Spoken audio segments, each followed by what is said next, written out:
See me. Yeah, we behind the scenes and BTS and everything. All right. Well.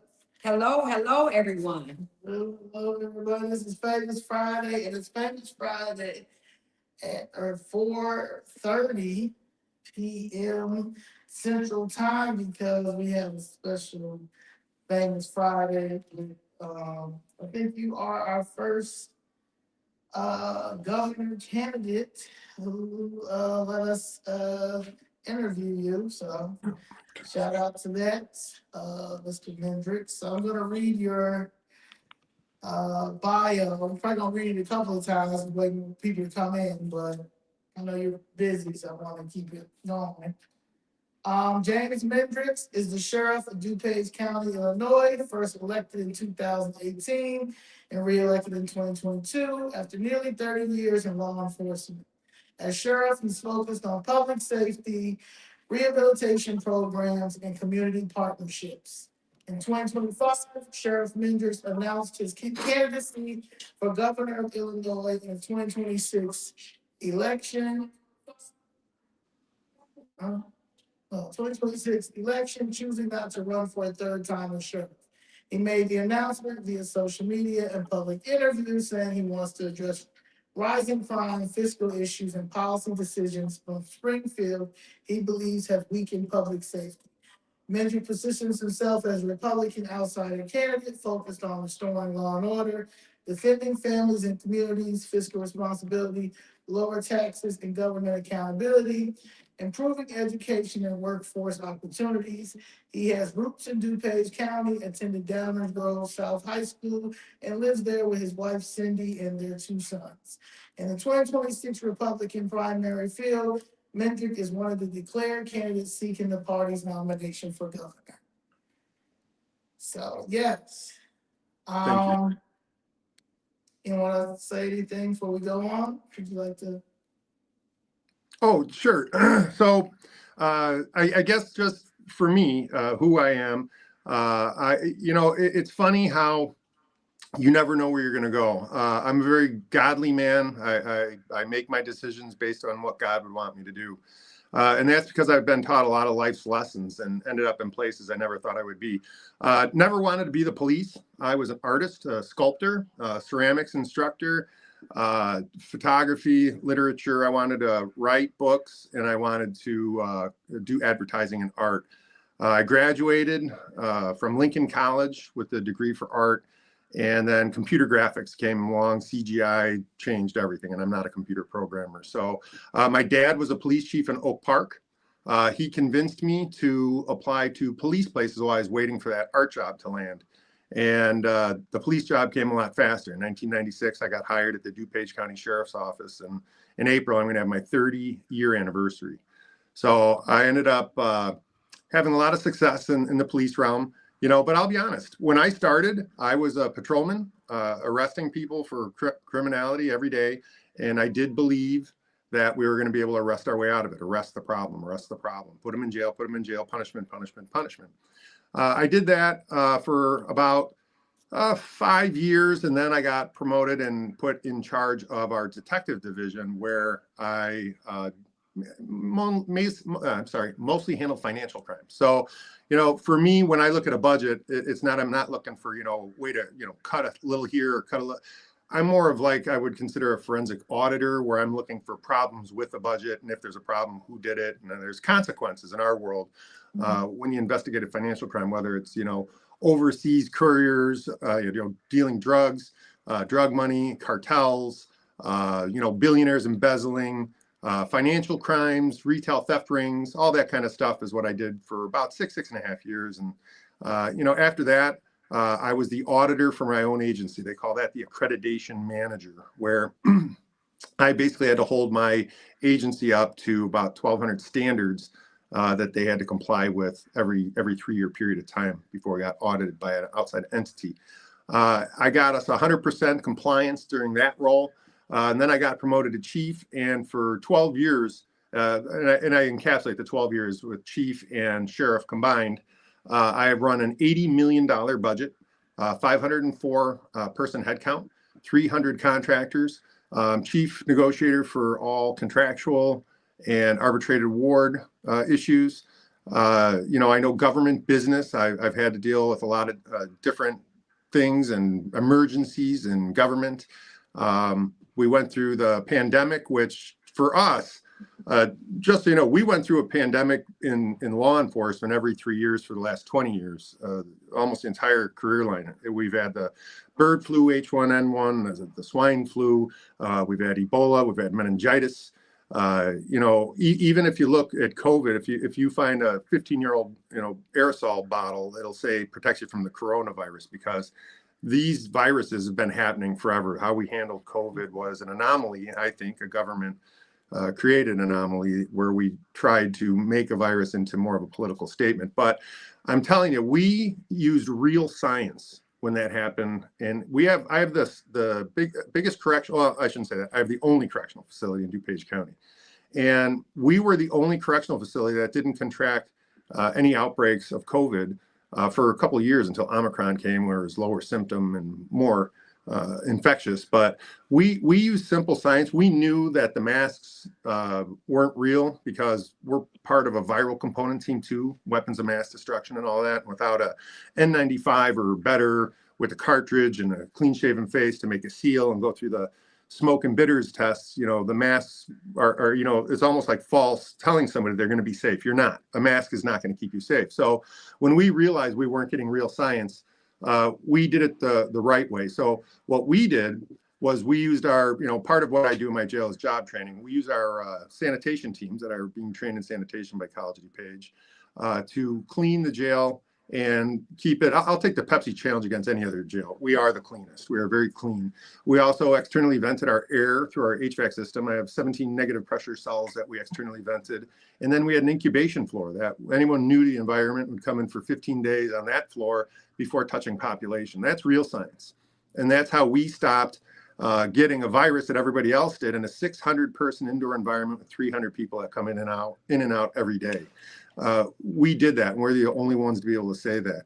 On the other side of things, if you take law enforcement, we have combined basically about 40 local governments, law enforcement. We got rid of our SWAT teams, our accident reconstruction teams, all of our specialty units, and combined them into one big force called MERIT. Metropolitan Emergency Response and Investigative Team is now the entity that can get you 3 times more cops, twice as fast. Even during a police shortage, you're going to get more cops quicker because we're all combined. We bulk purchase, we work together, train together. All our philosophies and tactics are the same. And again, it solved a big problem because we weren't getting cops. I was 44 head count down for the better part of 4 years. We're about 9 head count down now, so we're doing a lot better. But it was tough during that time, and that's how we were able to consolidate our profession without defunding. Anybody can say consolidate, but if you can do it properly and actually increase services while reducing your costs, that's what true consolidation is. It's not sacrificing services because you're going to bring something new in. In our jail, the rehabilitation that we do, and 80% of the people who come into my jail are on substance. Half of those people are self-medicating for mental health issues. So we do a robust drug treatment programs. We do medicated assisted treatment, Suboxone, methadone. We have one-on-one psych service every day. And that you can't get even in any other professional facility. I have 200 counselors, educators, and teachers that teach 80 classes per week within the jail. And we don't have some Harvard study on how to deal with criminality. We survey every single inmate that comes into our jail and ask them, why are you here? And we find out what the causations of these crimes are. And I'll be honest with you, a lot of them, I would say a great majority, are being introduced to sex at too young an age and drugs at too young an age. And that leads them on a path that, I've never, I'll be honest, I never earlier in my career believed, again, arrest your way out of it. I didn't understand what entitled meant, okay? So entitled means that you have a safe house, you have access to healthcare, you have access to education, You know, some people are born in a vacuum, and I'm not making excuses for crime, but I'm just telling you, after doing enough empirical data study on 7 years of population in the DuPage County Jail, which is the second biggest correctional facility in the state, we've gathered enough data to realize that there are people born with zero opportunity. That destiny was written for them by the environment they were born in, where, you know, their parental figures were not kind. They were used for crime, drugs, sex, those type of things. And those have to be dealt with in a correctional facility level, because there's really no other place for these people to go to get help. So we provide that.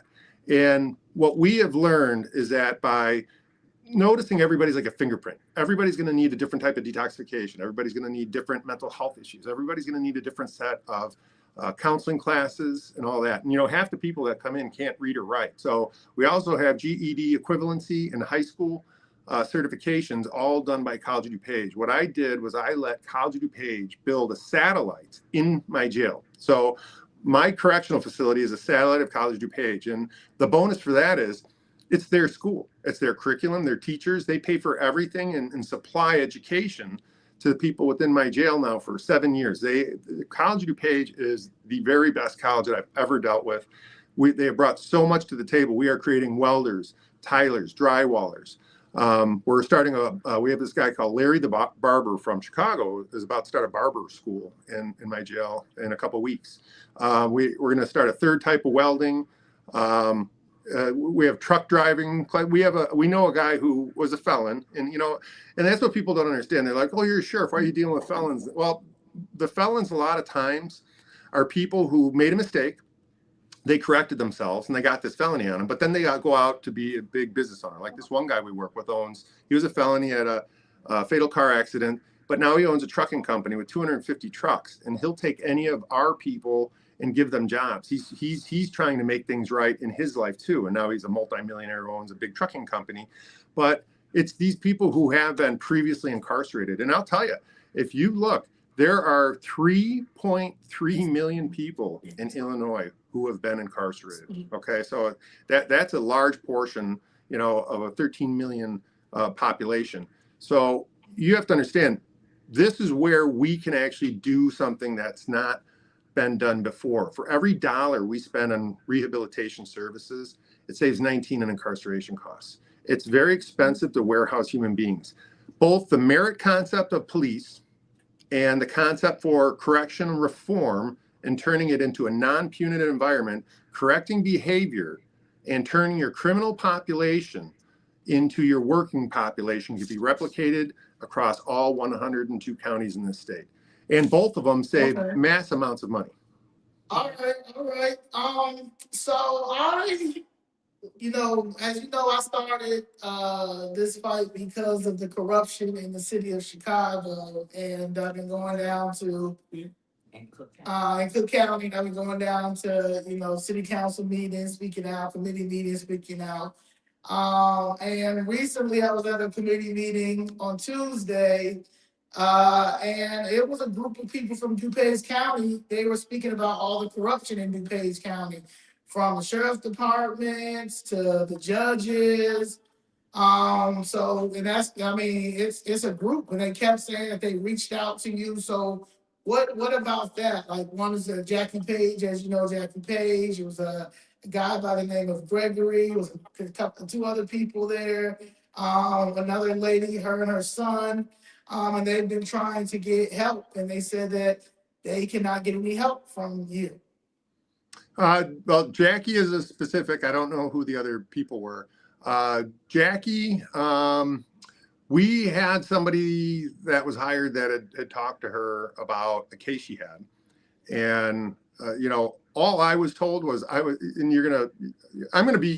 so here's what you're going to learn about me right now is you might not like what I say all the time, but it's always going to be the truth.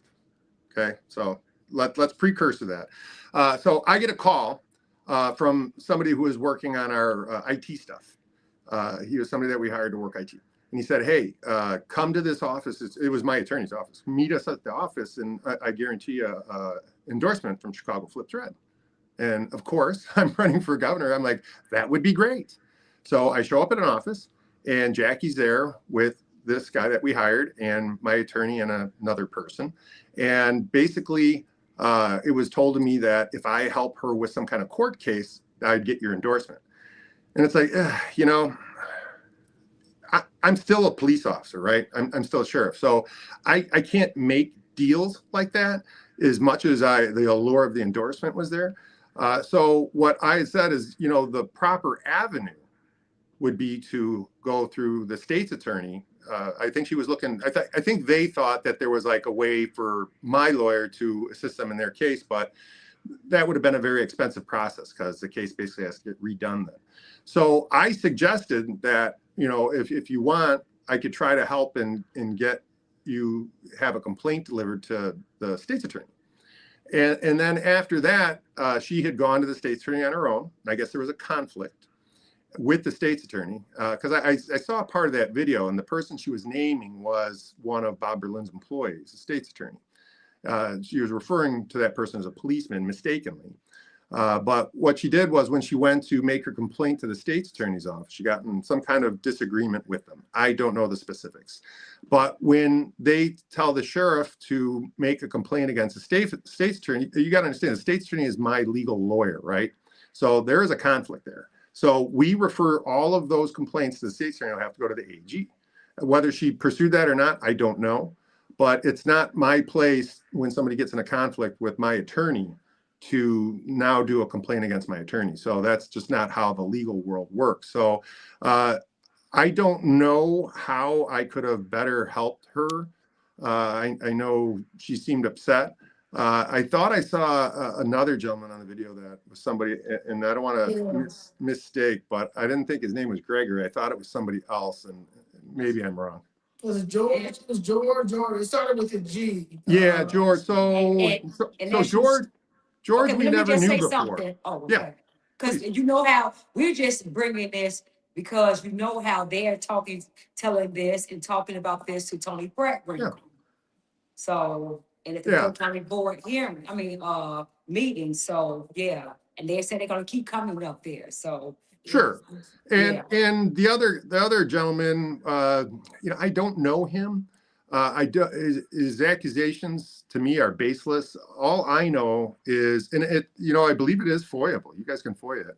And I thought that somebody from your agency, because I've said this before, there's a video. George came in on a case unrelated to us.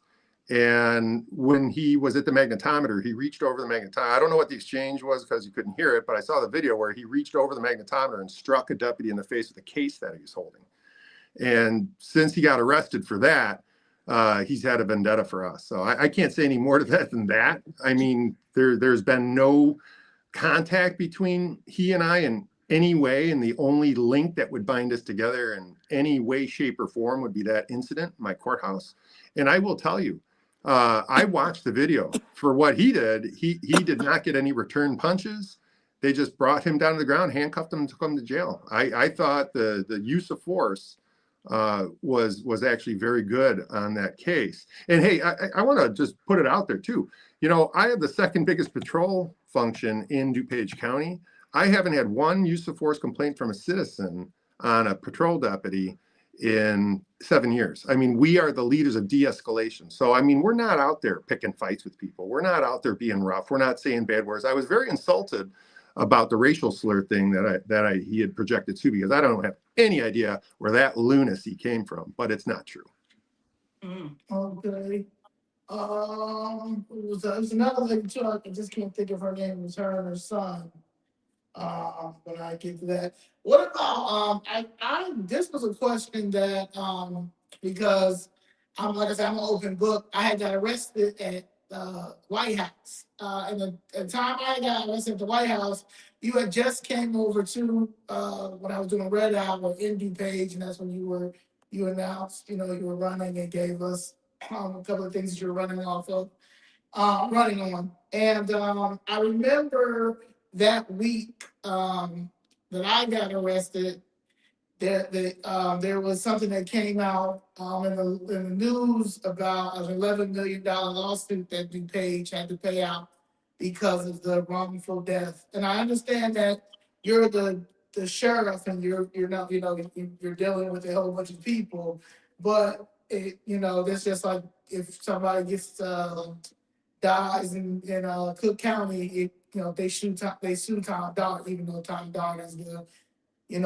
Cook County sheriff. Do you want to speak on that, or, Absolutely. So I'll tell you, I'm glad we're getting all this out of the way in the beginning, because you have found like absolutely every possible thing that could have ever been negatively said so far. So I think this will be the last one.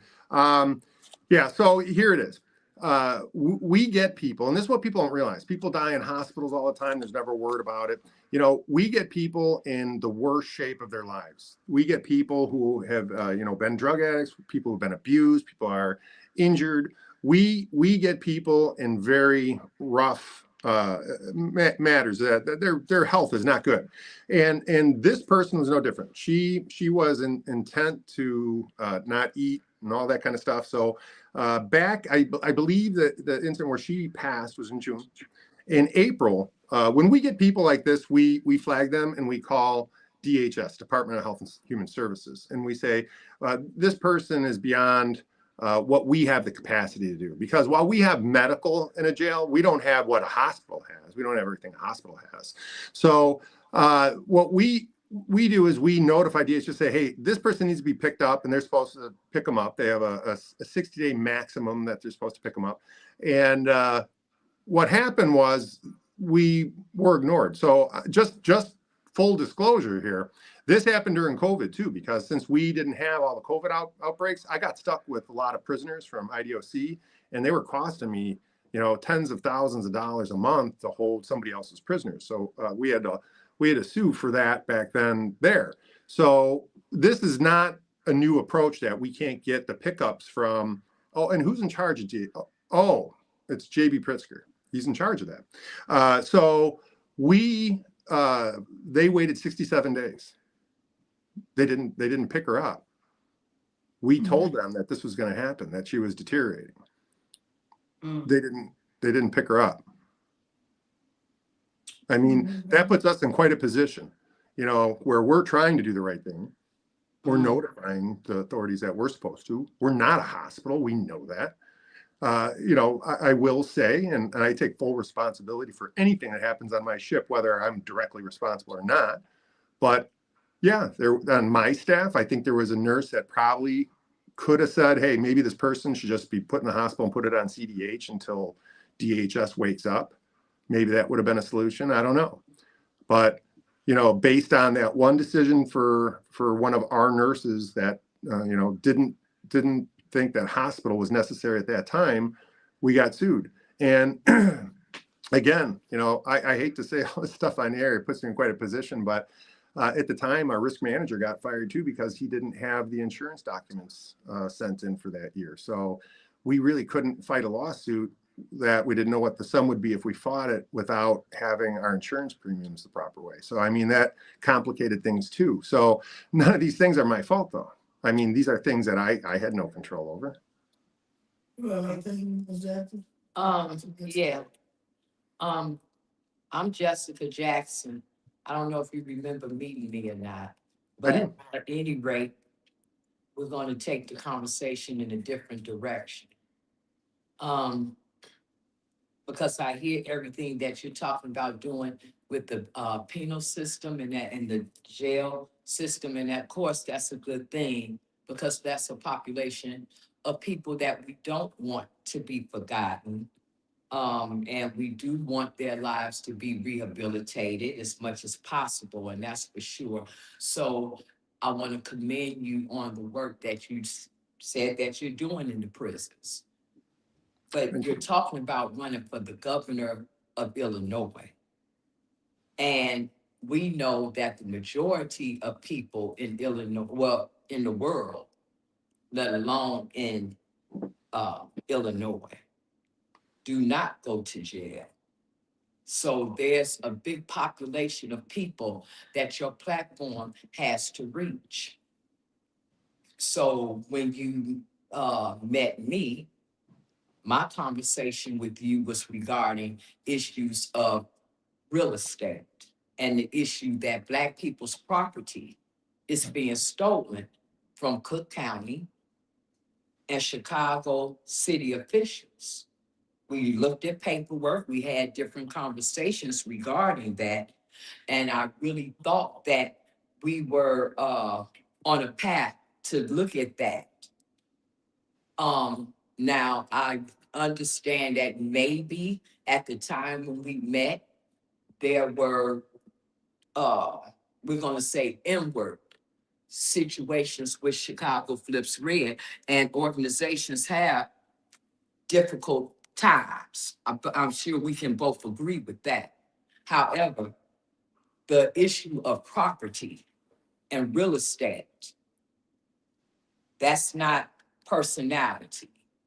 That's an issue that concerned a lot of citizens of Chicago, Cook County, and the state of Illinois. As you, I'm sure you know, that we looking at a major property tax increase Mhm. that homeowners, property owners are experiencing. Again, a matter that's outside of the penal system. So for me, I guess I need to understand how it is that that conversation about real estate being stolen from Black people, how that conversation vanished, and what is your intention, if any, to bring that back? Because that's a real issue, and we would have more success on a campaign about dealing with that. I think the only thing that would be next to that would be what we would hear you talk about in terms of your plans to stop illegal immigration and the funding and resources that goes to illegal immigrants. That's another problem that the state of Illinois and Cook County and the city of Chicago are facing.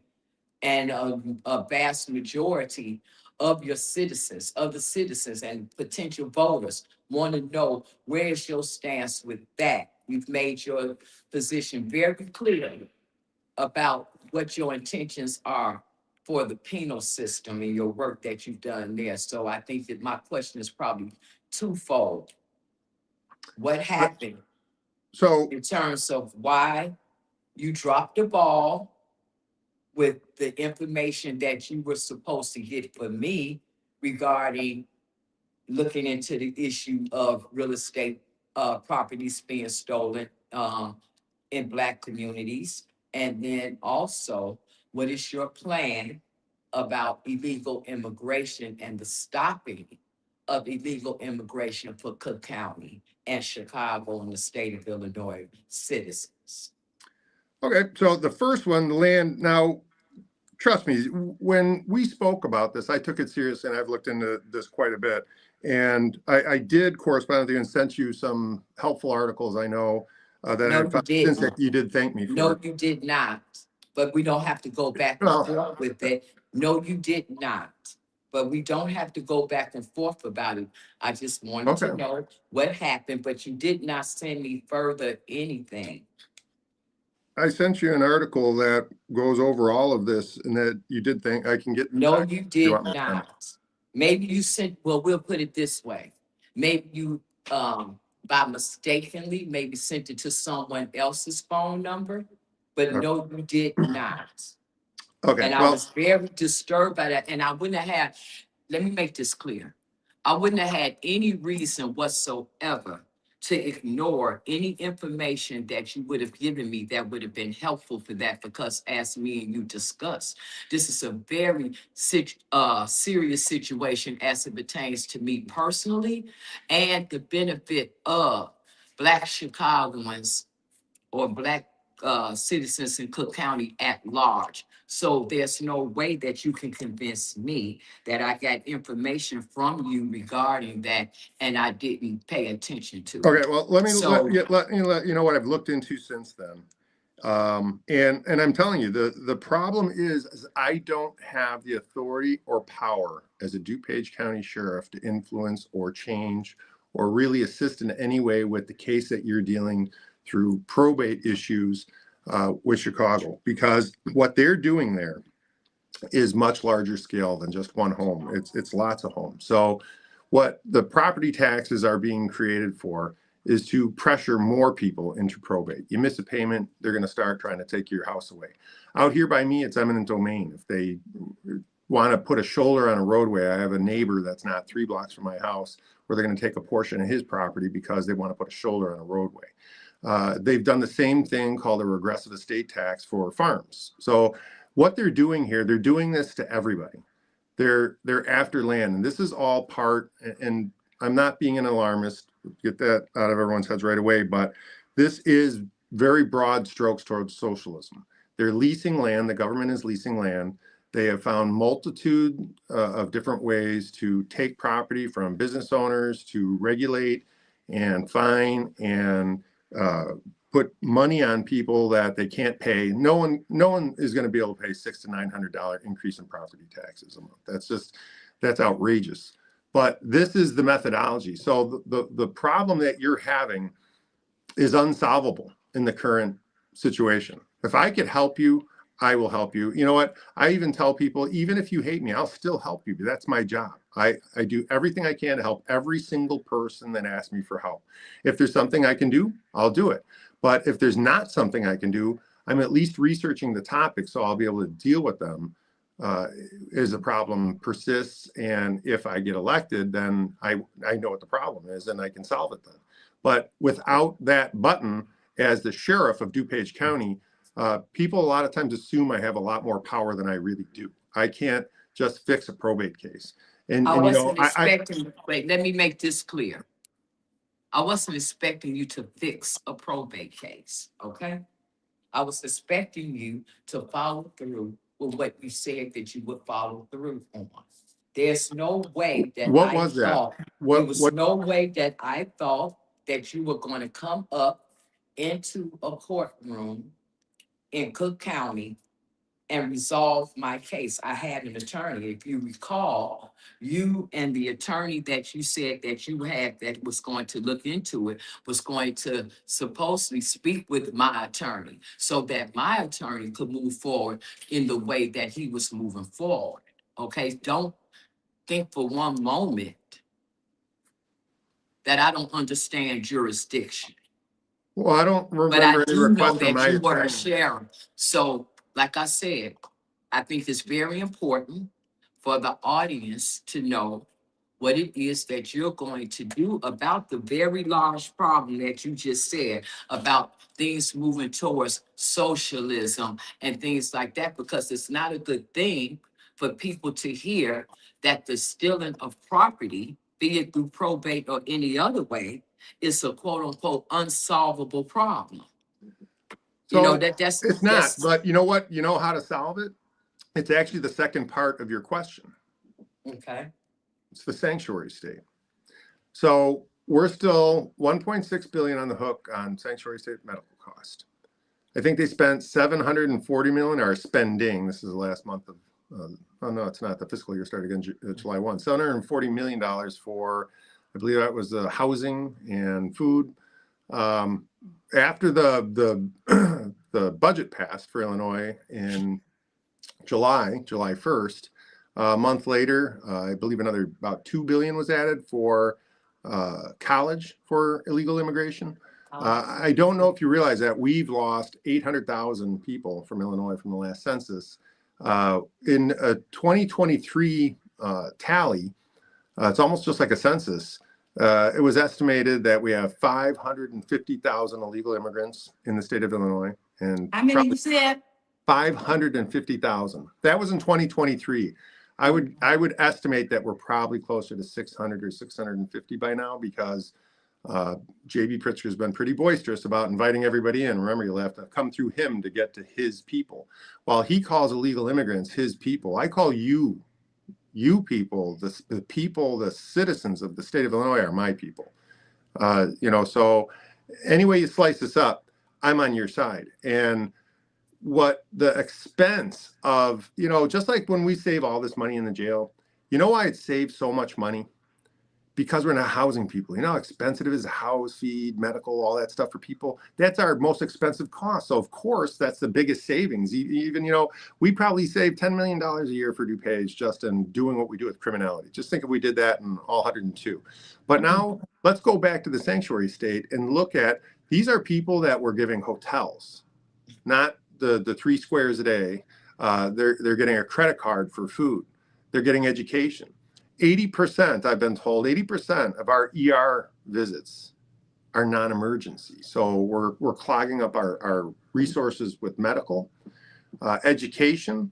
Again, you know, I can teach somebody to read, write, get a high school diploma, and then have college certification in small engine repair in a 2-year period of time. But our school system can't teach them to read or write in 12 years. So we're working on the problem from our end, but the illegal immigration, and you know what? That is an executive order. That would be a 1-day, first day executive order, because that is part of what I'm going to give you another huge cost, that ancillary that people don't realize. No valid driving.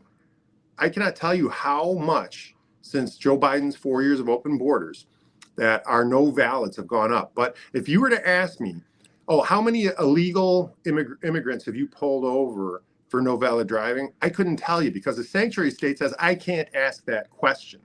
Not even allowed to ask it. When they come into the jail, how many illegal immigrants have been coming to jail? I don't know. I'm not allowed to ask that question. In fact, we have to offer them a consulate, but since we can't ask them where they're from, we have to post it on a wall so they can read it and ask for the consulate if they want it without us having to ask. This is ridiculous. We've been cut off from our federal component.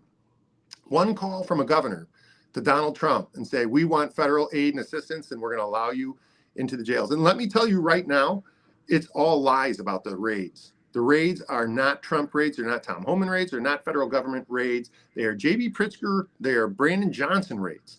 I'm telling you this with all earnesty and honesty. Here's the deal. I've been the sheriff for 7 years. I've been at this place working as a deputy for almost 30. I was here before the sanctuary state. And yes, Bruce Rounder did start it, but then JB did the way forward, and then he had just advanced it again to personally make our local police liable in immigration cases. And JB Pritzker knows that this is his pulpit to publicly fight with Donald Trump. He's chasing Donald Trump around. That's what this is all about. Because guess what, folks? If they had access to our jails, there's 92 jails out of 102 counties in this entire state. I have been going from here all over God's creation to visit all of them. And it takes 7 hours to drive end to end of the state. It's a huge state. 92 jails, 7 hours. If ICE had to do their pickup, so before sanctuary state, what would happen is somebody would come to jail. We were never rounding up illegals. We've never had anyone in an Illinois state jail just for illegal immigration. But say you commit an ancillary crime, and that's what they're after, right? The people who commit crime. So you commit a crime, you end up in jail. We put you on the machine, and it says detainer. We call ICE. ICE talks to the detainee. They figure out where he's from, all that kind of stuff. Then they bring in a consulate. They do a background check to make sure that person didn't run from that country over a crime. And then they check to see if the crime that they just committed is serious enough to be detained for.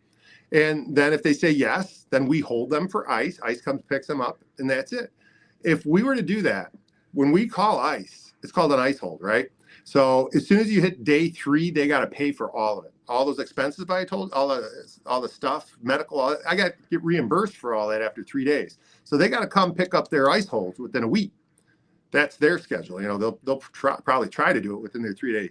But you have 92 jails in this county. If tomorrow I was governor and I called Donald Trump and said, you have access to the jails, the next day ICE is going to have head count, because not only will they not be able to do any kind of raids anymore, they're going to have to probably add 20% more head count just to do all the pickups at 92 jails in a 7-hour long state. So that is all a lie about the raids. The sanctuary state is costing us money in law enforcement and medical and education, in just pure housing and in crime. I'm sorry, but it hits us in every single direction. I could lower your property taxes just by getting rid of the sanctuary state. Okay, so you saying that you can lower the property taxes just by ending the sanctuary cities. And Absolutely. that's something they don't want to talk about, because we know that the property taxes is a direct reflection of all the money we spent with the illegal aliens in the sanctuary city status. But what we are, I think what Miss Jessica was still asking, okay, we know the problem, we know that. And far as what would you do if you know that there's still that how we are being displaced out of our communities with the property taxes or with other things in eminent domain and other probate, yeah, other, Tax eviction, yeah. stealing property. It's still a problem. How would you address that? Where would you do something like, you know, how would you, Yeah, how would you address it? yeah, how would you address? That, because it appears as though you're very, very, Public safety, you got, right. like, public safety, you got the best public safety. With and with the penal system, and you definitely have your information as it pertains to sanctuary cities and the effects that is, and I think that is a conversation that the majority of U.S. citizens have full knowledge of. Y'all, I'm pretty sure there are very few people in the United States of America right now that if you stopped and spoke with them, they would have knowledge of this problem with sanctuary cities and illegal immigrants. I'm pretty sure on that. But you have a whole other population of people Mm-hmm. that is looking for a governor, because we already have with J.B. Prisoner a governor who showed no interest in protecting people's property. Now, we all know that what starts off in the Black communities does eventually have a rippling effect out to other communities. We can pretty much agree on that. You are right. Uh-huh.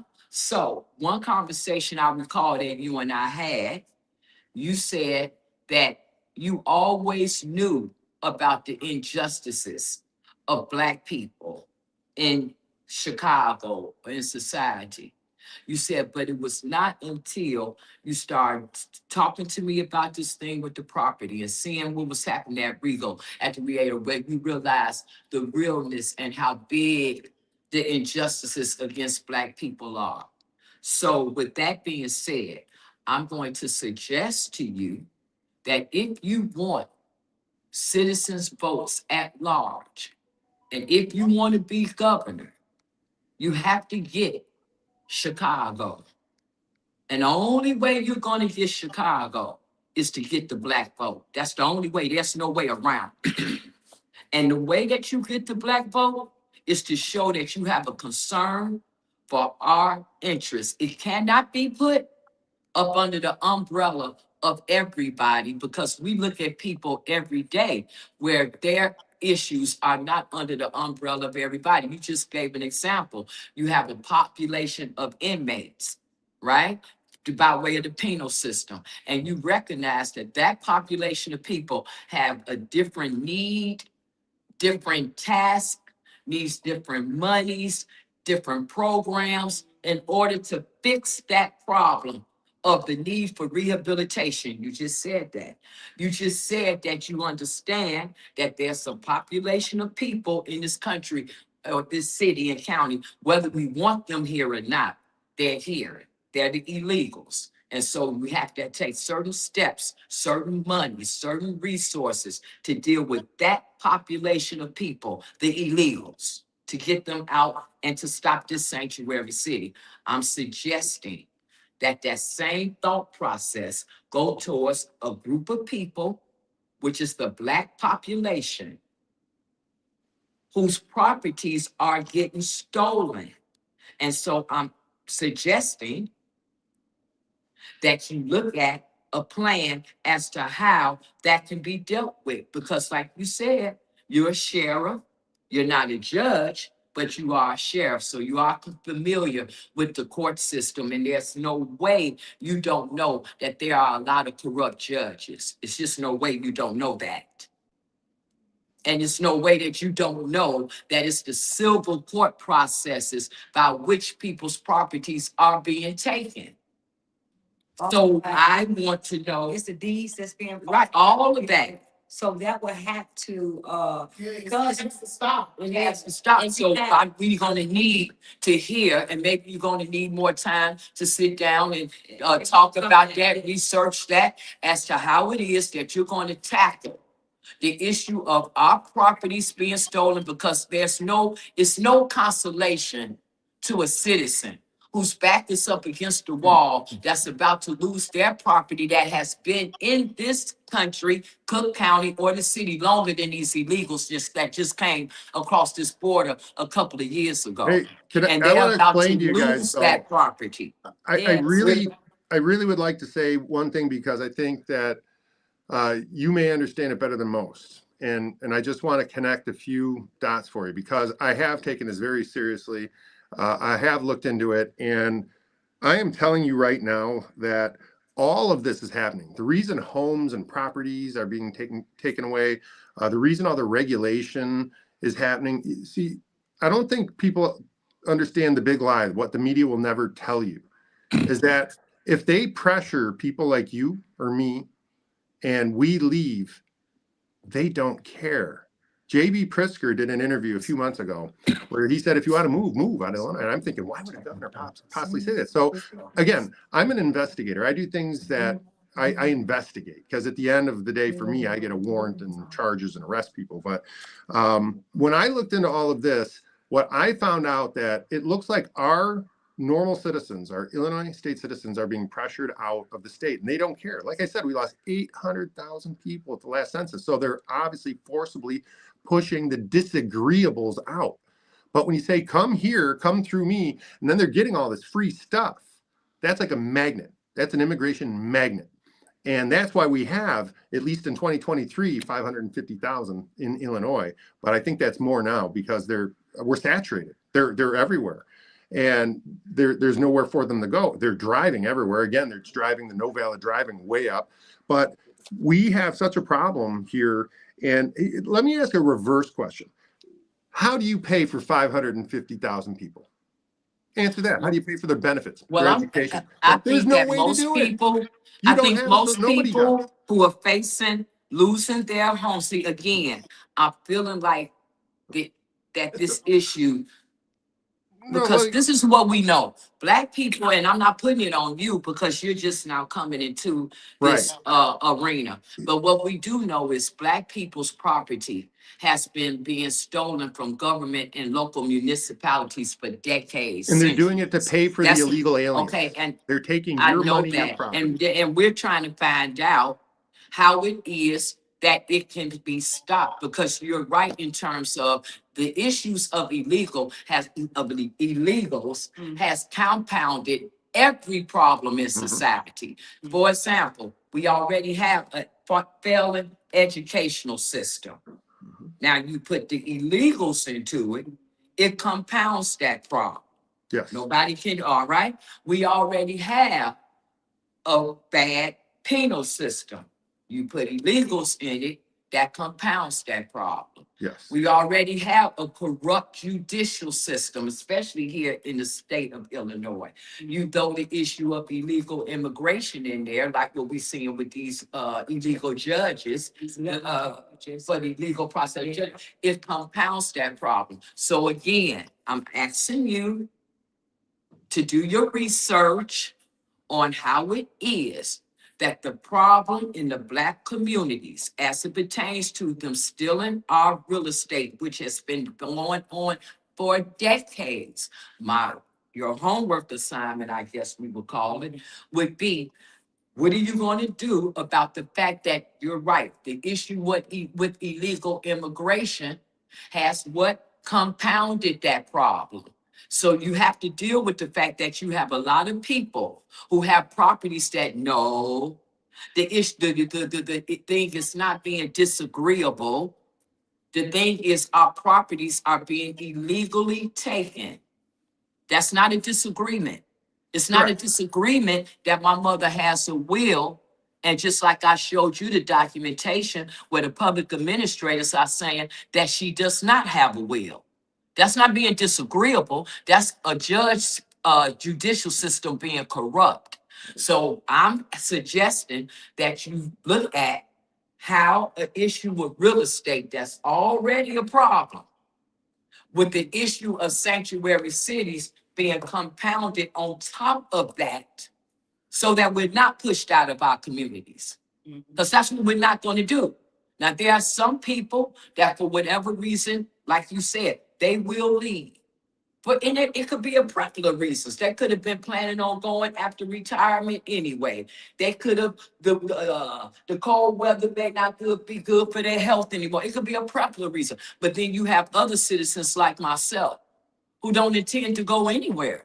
And I don't appreciate the courts being used as a mechanism to try to force me out of my property.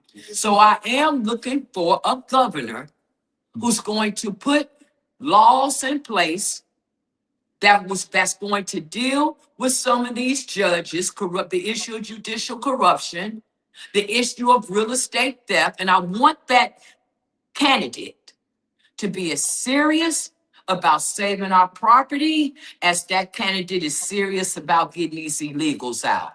As that candidate in your case is as serious about rehabilitating people's lives. I want to see that candidate be serious about Black people being able to hold on to their generational wealth. So if that's a discussion that you want to pick up at another time after you've done some research and have some answers of how that can be approached, I'll be more than willing to listen to that. But at the end of the day, I'm not speaking for Chicago Flips Red because these are individual people.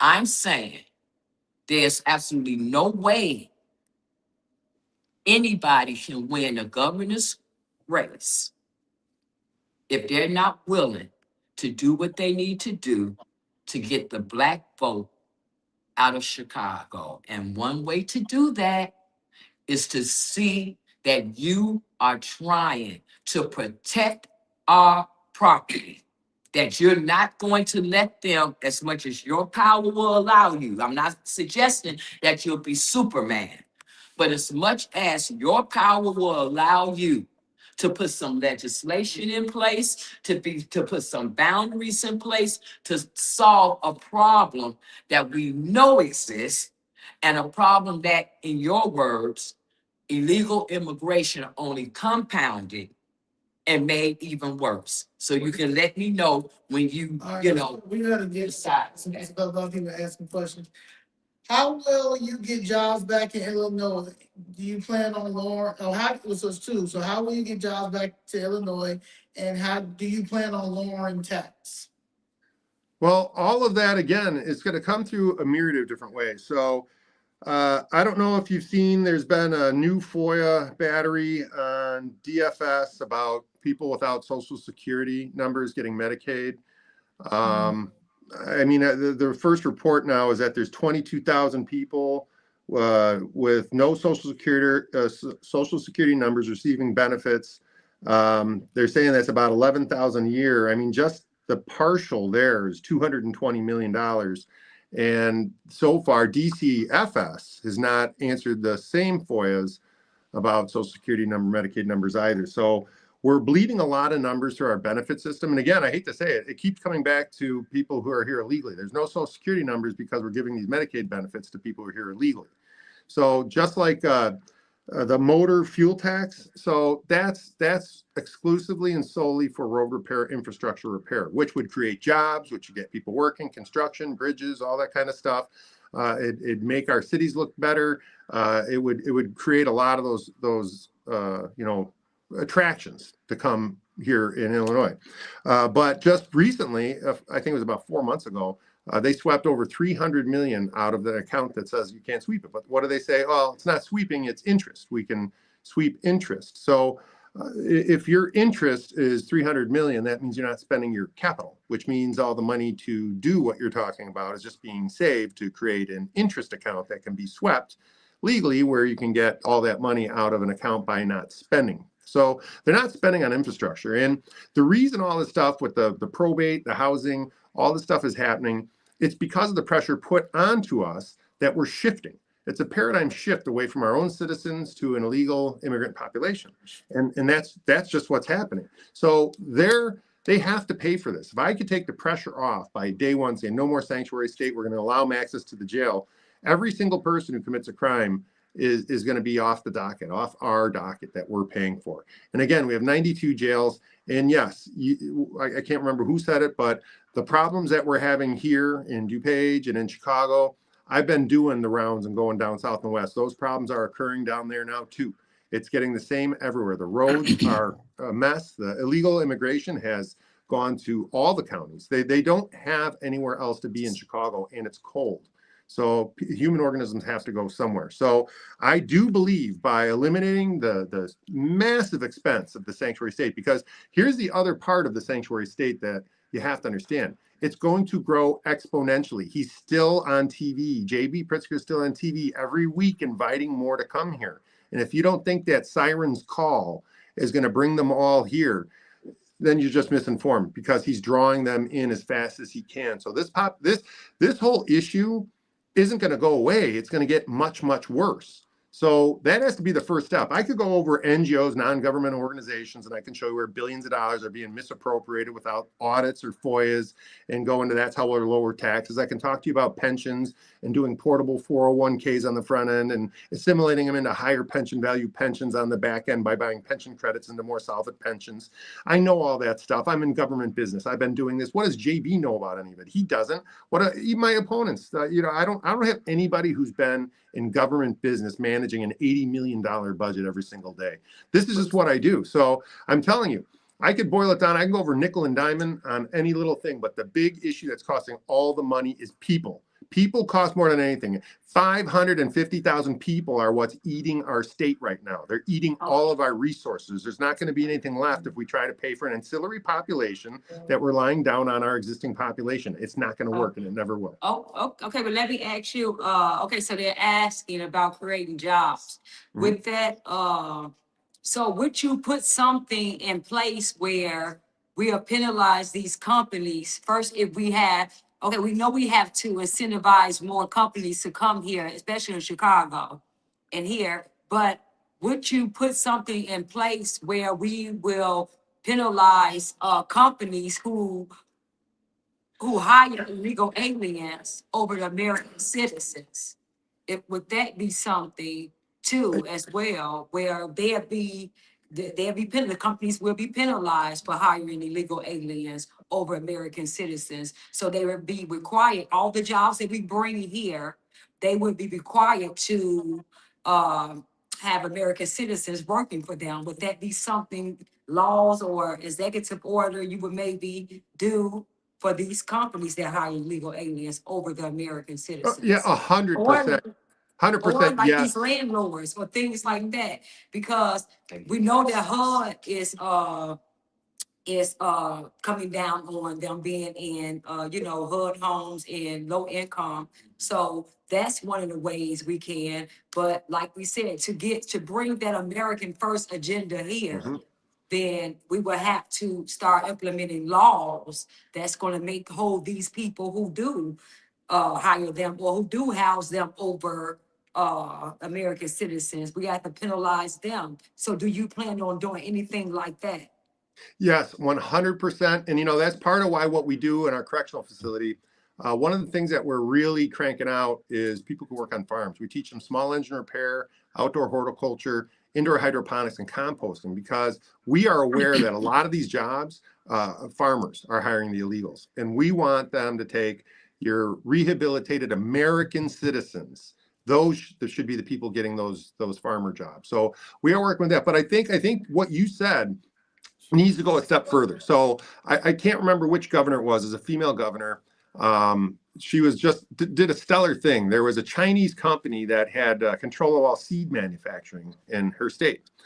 And she said, since they're considered an enemy of the United States, that she was basically kicking them out of her state, saying that governments with divested interests away from America should not be able to get government contracts, government establishments. And I believe within that too. This whole Goshen thing going on down south, You bring in a Chinese company to undercut 18 American companies that could have done that work. I think laws should not only be hiring illegals, because again, you have issues with taxes and tax fraud with that, but bringing in a company and have the Chinese owning our pork factories, medications, how's that for terrifying? I mean, we should not be letting foreign powers control our business. We need to take our business back. We need to be America first. We need to, in fact, we need to be mining coal in our own. You want to create jobs? How about use the existing coal mines, get rid of the regulation we have, and watch your energy prices, watch your electric bill dump. I mean, Yeah, the that's the stuff we have to do. And while we're creating jobs, our bills are going down, and by job creation. I mean, so, some of this stuff is so unrealistically being avoided. I believe it's being done on purpose. But again, take my thesis when I started this. They're trying to drive the people that don't agree with them out of this state to replace them with a subservient population that needs the government to be fed and housed every day. I mean, that's socialism, folks. It's coming. Yeah. It's partially here. I'm not even partially. It's No, on its way. Look at New York. We Yeah, are it's following the like, New York if we model. keep electing these people.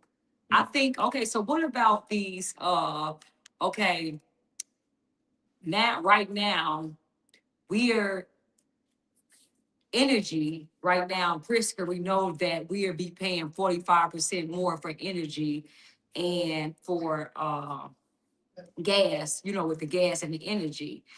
Now we see that the red states are benefiting from the low energy policies where with President Trump have, implemented things. So how would you bring down the energy? Because we are paying, my energy bill is high as well, and the gas prices, gas bill. So and we know that's implemented already with Prisker did, with the 45% is gonna go up. What would you do to have us where the gas is just as low as the red states? We'd be a red state, and to far as the energy, our energy, since we've been known as one of the third largest cities, or if not, that pay highest in energy and gas. How would you help us with that as well?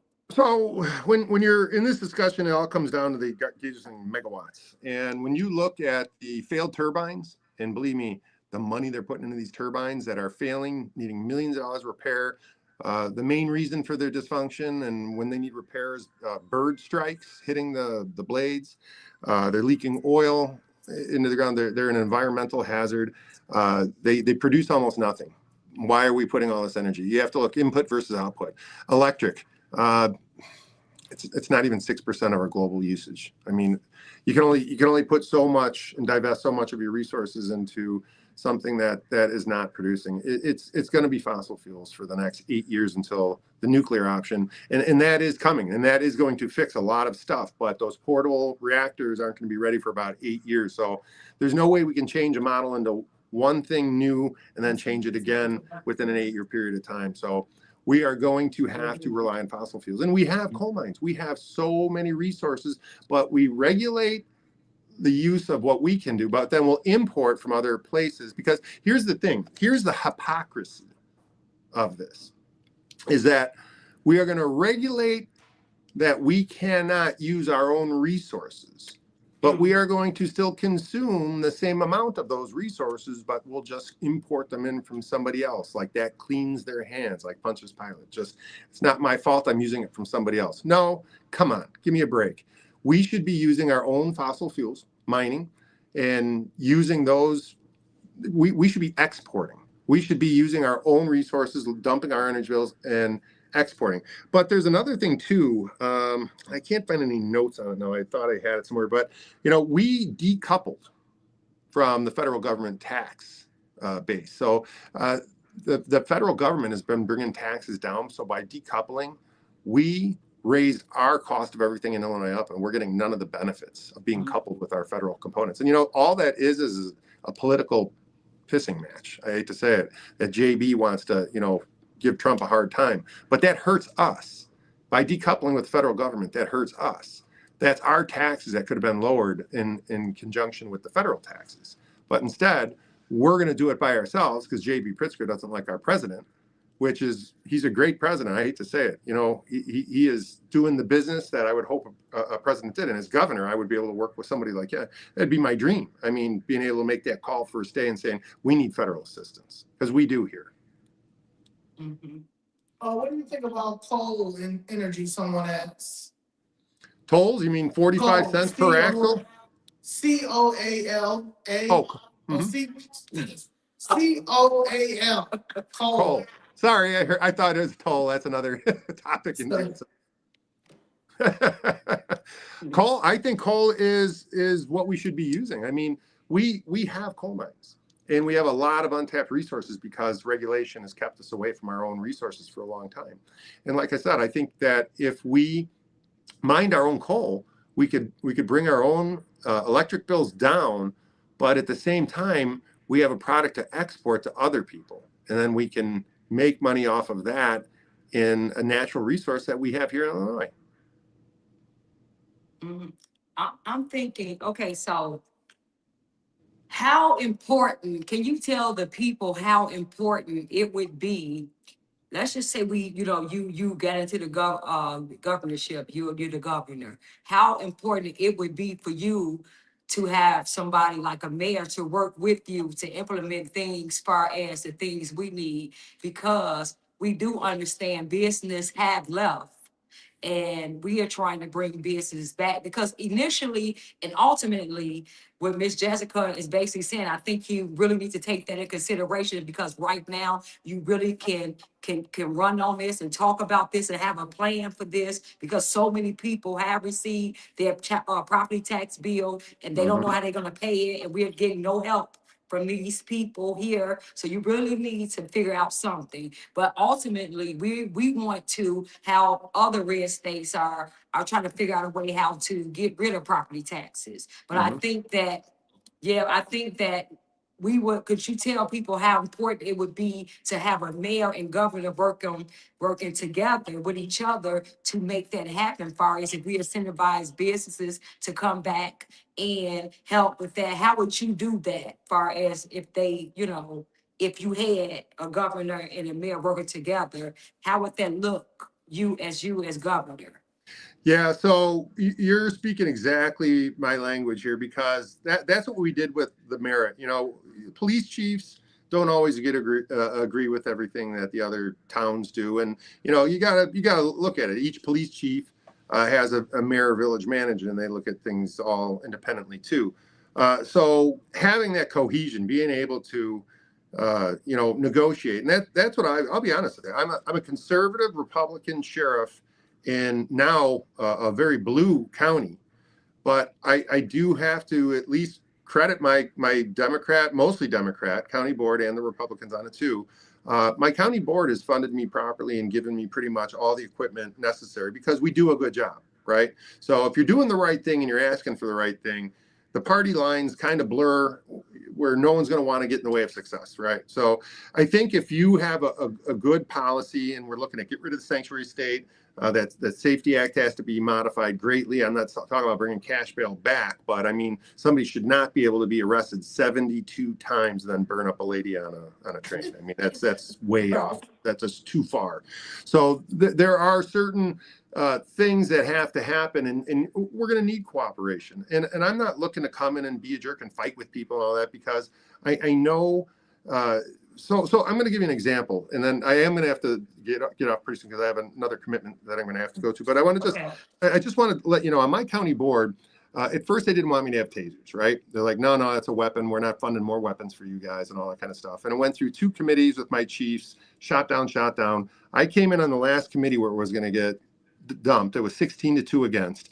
And all I did was walk in. I said, I just want to let you know that your vote today will reflect that if you don't want these tasers, that you want the police to have nothing but bullets to shoot people with. Then I walked out, and it went 16-2 the other way. I got my tasers, because you have to take these politicians, and you guys do it in a pretty interesting way too, that has the same effect that what I do. You're out on camera at these public meetings, and you're saying, look, there's a consequence if you do this or if you do that, and we're going to call you to it, because it's probably going to happen. But we're saying it here now on TV, so later we can tell you, look, it happened just like we said it was going to happen. And when people realize that you're going to do that, that you're going to be that bold and you're going to use the laws and the people, because then the people, that's where you get the people, is when you project these things and say, look, I want to work with you. I want to make things safe, and I want to do this. I need you to sign this piece of paper. You're going to say no in front of all your constituents, because that's the position I'd put you in. I mean, that's government. That's how government really works. There has to be pressure a lot of times, but you know what? You make somebody deny it or condone it in public. And that's how every elected official, that's why I'm here answering every uncomfortable question that you guys are asking me. And I don't mind. I appreciate And that, I because appreciate I would that. rather I appreciate I would that. rather be asked than not asked, so I can clarify any thinking anybody has of me. I am more than happy Well, we to can't even always get in front of discuss. Prince. He runs away. So Yeah. Right. we appreciate that. I've got two more questions and then we can end. Someone wants to know about the safety about the Safety Act. Are you willing to eliminate it or repeal it, and then the cash bail? So the cash bail, I see that's the only part of that. So the Safety Act has very little to do with cash bail. They keep saying cash bail because that's the only part of it they can defend. But I do understand that one aspect, and they use it as the dagger to say a rich guy shouldn't, or a girl, rich person, shouldn't be able to buy their way out of staying in jail while a poor person couldn't. And I get that. I get that. So why don't we keep rid of cash bail? See, everyone overcomplexifies everything. This is my business now. This is what I do. I use UCR code. You have the the crime categories, and you determine crime categories that are mandatorily held. Now I could take these bond court judges and say I had to let them go because of the Safety Act, and they'll be saying I had to keep them because of the Safety Act. I could actually put in all the felony categories and multiple offense misdemeanors to stop the 72 arrestee guy from doing that kind of stuff. So that could be cleaned up so much by, and I'm telling you, you'd be doing society, because if you do that and then you mandatorily throw the correctional rehabilitation through all the jail systems, now all these people that are being held aren't going to be held in a punitive way. They're going to be held in a way that's going to end up turning them into a welder, a tiler, a drywaller, a truck driver, or something like that. And then we can reform an entire state's criminality into workplace just by not letting them go. Because I'm telling you, and granted, I understand, if you look at my curriculum in my jail for College of DuPage classes, they're averaging around a 96 percentile. It's very high, and yes, I do understand it's because they're a captive audience. But you also have to understand that in any other trajectory in their life, they were going to continue this behavior. And what we are, by doing this, by keeping people in jail for the right reason and then getting them out as soon as they're ready, that's called an intervention. We're just pausing a person's life to give them tools that they need to move forward independently without the criminal justice system, and get them back with their families. And it's working. So you take these things in tandem, the Safety Act and the Sanctuary State, and you change both of them, we could turn this state around in a month. So because the property tax thing is a huge issue that's going on right now, and like Ms. Jessica, Danielle, and me three, I think that you do need to jump on board. But someone asked, the West Side is filing a lawsuit, class action lawsuit, because it's systematic about this. Our property taxes going up in certain areas. So they asked us today, we want to join in, and because they asked, the West Side asked. So Chicago Flips Red. One of the people asking, would you support a court placing an injunction on the property tax until a solution comes about? Yes, actually 100%. But I'm also going to tell you, and I'm going to go back to it again, because this is really the only way to do it. And you got to understand, it's the reason that the property taxes are going up. It's again, the illegal immigration. By eliminating that day one, you're going to start cost savings right away. Those cost savings need to be transferred directly to the citizens in their property taxes. We need to get rid of these cases. I think that we start needing to make more initiatives to make more American citizens property owners. I think it needs to go that way, because right now it's going to where they're trying to make a government land. The land should be in the hands of the citizens. And I'm telling you, the first day that we get rid of that sanctuary state, the floodgates go the other way. Start saving money, and those savings have to be materially and quickly transferred to the citizens so they could see that what we're doing is the right way to do it, and then we get support, and then that gets bigger and bigger and bigger. But it is going to have to be done with that. I mean, there are cumulative other things. I mean, when I see aldermen having assistants that are getting paid almost $250,000, and all of that fluff, and Yeah, that's I right. can get into job codes and what the Hay study is, and skills, knowledge, abilities, and pay levels. The whole head count of government employees has to be gone through with a total forensic audit. I'm telling you right now, again, I'm going to go back to the sanctuary state because it equates to employees. People will always be your greatest expense. So if they're tricking the system with job codes, employees, even bidding and sole sources, this is why a forensic audit of the books, just like we do in an investigation.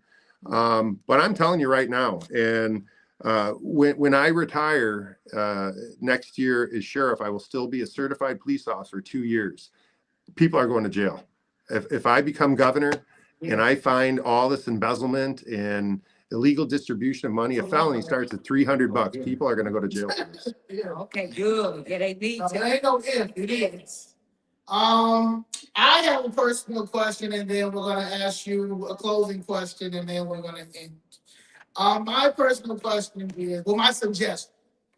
I think that there's a common denominator when it comes to the corruption in Chicago. It's there. It's a common denominator when it comes to the corruption in Cook County, and when it comes to the deeds, the property, and now the property tax. Now we know that the market prices is the reason why why it went up. I know that the city spent $2.2 billion. I know all of it. But because we have a new federal Illinois Attorney General, his name is Andrew. I can't pronounce that last name.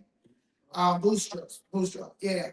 I think it would make me feel comfortable if you would write a letter on behalf of Chicago Fifth Red with my case, with Miss Jackie's case, and Miss Jackson's case, because we all have a common denominator with them taking my properties, and that to me makes it get the ball rolling, because from one law enforcement, from one law, federal enforcement, if whatever this is, you guys from one DuPage County to this guy who's a federal attorney, that they would have to probe and look into it. I understand they're looking into it, but the corruption is so, it's concrete. It's no way, it cannot lie and say that it's not there. It is there, but I do feel like they would take us seriously, especially my case is still sitting over there in federal court with all of the evidence showing the RICO in it. Ms. Jackson, she had a whole RICO case. They threw it out because the RICO was in there. Huh? Yeah. So is there something to just make, I want a simple letter. I told you, Lieutenant Governor, when I met with him as well, but that's just my main thing, because I feel like no one is talking about it and getting a letter out to the people now. Like, they know there's something there. And these people think they're just so untouchable. And before we lose this city with these people who are blatantly stealing in front of us, and we're watching it with budget season, would you do that, or would you consider doing something like that? Yeah, I would consider it. I obviously want to see what the letters, and you'd have to explain to me, and this is the thing, you have to write a letter, you have to know what the subject matter is. So you're going to have to educate me. Okay. That's fair. And it's just it's just a suggestion. Like I said, I'll get with Ramona, because I haven't written it out. They probably didn't send it to you. So we'll do that. And then also, you can answer that. Last question. Can you please tell the people that's watching and who will watch, why should we elect you as governor? Because I'm one of you. I'm not some rich guy. I got no political permission to do this. I didn't kiss any rings. I don't have any overlords who are going to control what I do. You know who my bosses are, the way I look at it, and why I'm here? You're my bosses. I answer to the people. As sheriff of DuPage County for 7 years, I have been successful in everything that I've done because I've gone out to the people. I just ask them what to do. I always tell people when I do stuff like this, you're my platform, right? So you tell me this stuff, guess what I'm going to be squawking about for the next few months? What we just talked about. Because once I understand what's important to the people, I run with that. Like in my county board, I told my county board that I didn't want to go to my citizens' doors and take their guns away. And they got really upset with me. I had Sean Caston. I had them all wanting to, get rid of me, impeach me, blah, blah, blah. If they could have done it, they would have, but you can't unelect a sheriff. So, but the bottom line is they were going to show me, and they rallied a group together to come to the county board to, berate me over not taking citizens' Second Amendment rights away. I did not say a word. I did not ask for anything. 300 people came on my behalf and flooded that building. And since then, they've had magnetometers, plexiglass, security. But it's because I wasn't doing what Jim Mendrick wants. I'm doing what the citizens want. I don't have any goal. So I'm going to explain to you, and then I do have to get going. But I really want to explain to you a big thing for me. There's a difference between a politician, somebody who's in it for money, power, jobs, whatever personal gain that, maybe prestige, I don't know. And then you have elected officials, and that's what I am. I'm somebody who's doing something that, I'm really not sure I would want to do this, but I feel compelled to try to fix where I live, right? I have a family here. I was thinking about moving to Alabama. I don't want to have to move out of my state. That's not fair to me and my family either. And when we're taking it right next to you, I have no protections over me. I'm paying all the property taxes. They tax me so much at my job that in August I get taxed less because they've reached all the maximums that they get hit on my paycheck. I'm feeling it too. And I don't want to live in an environment where they're making me want to leave my state. So this is my last fight for Illinois. I want to do this for the right reasons. I want to protect the citizens. I want to work for people like you. I want to genuinely change our state. The way it was even a mere 10 years ago, some of the damage that have been done over the last 10 years, and I'll be honest with you, this is just a side thing.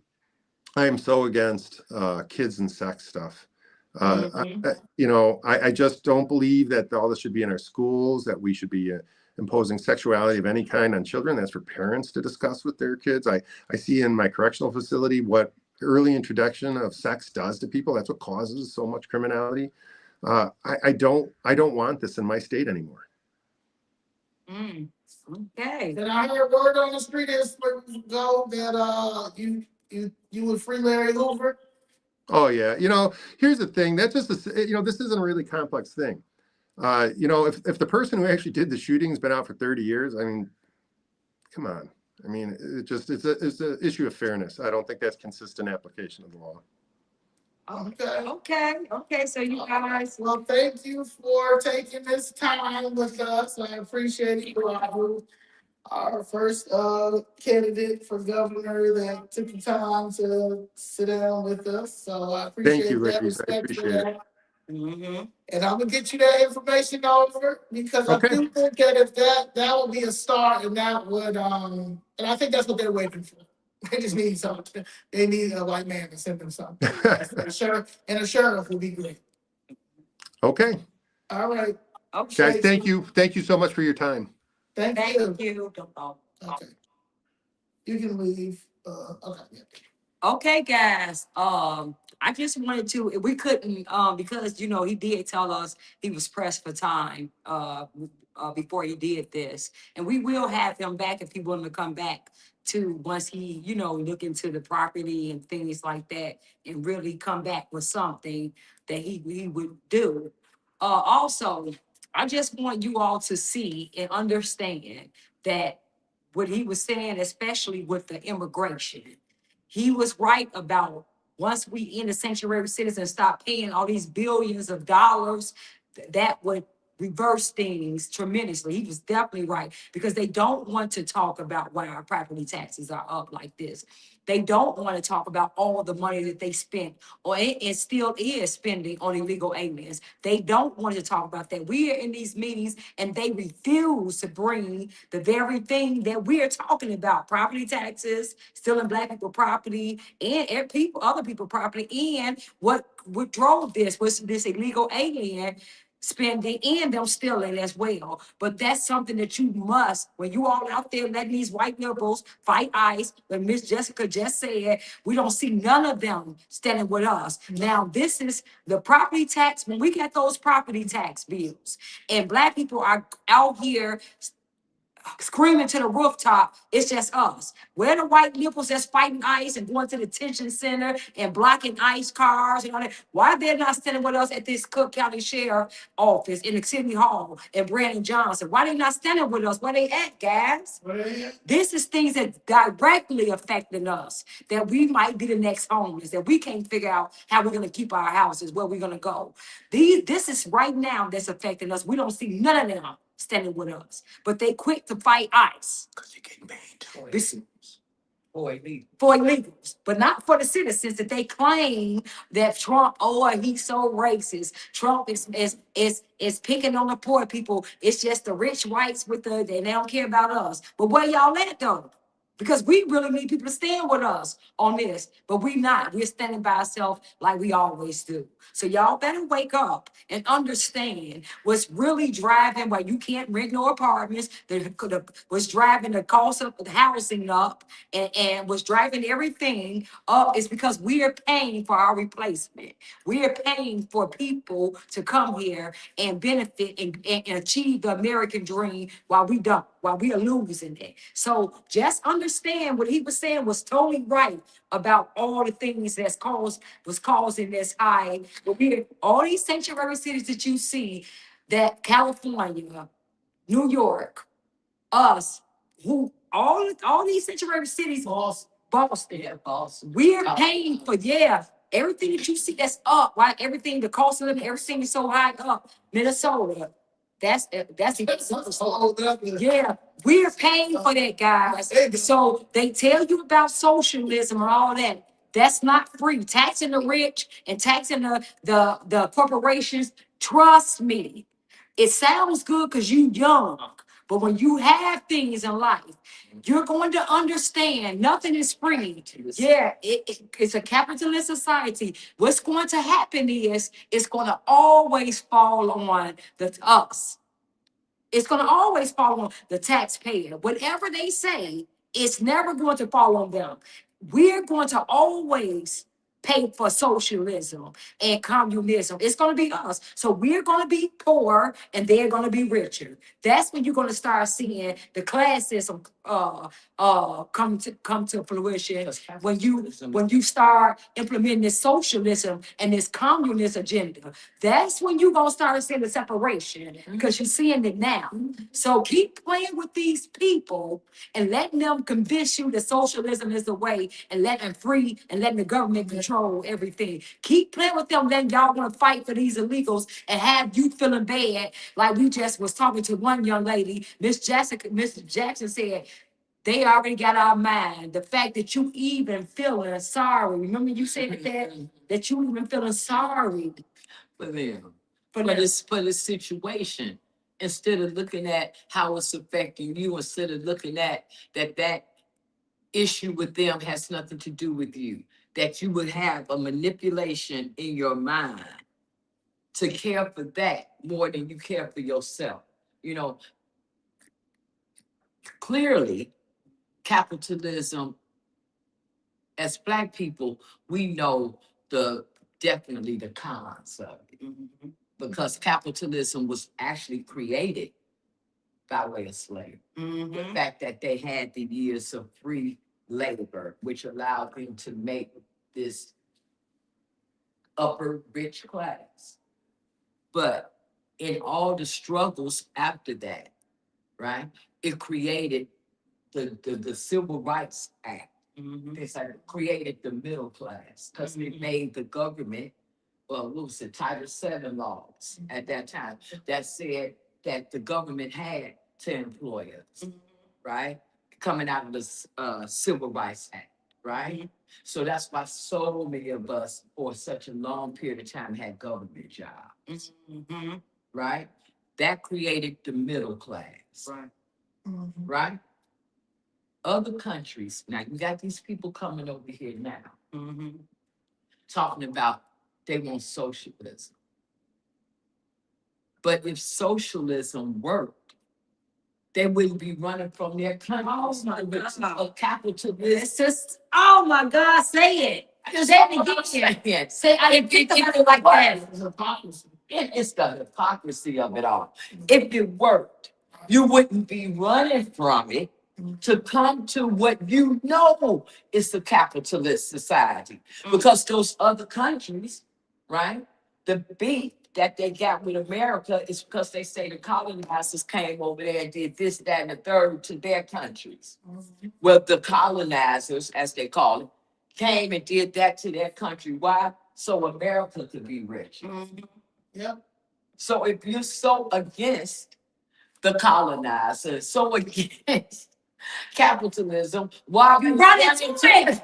Why you run into it and won't leave it? and won't leave it?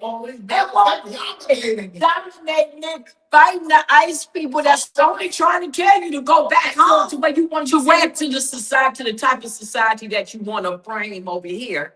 That you want to get over here. Make it make sense. Make it make sense. Make it make sense. So That's it. this push that we keep on hearing about mental health, that we need more mental health clinics, mental health.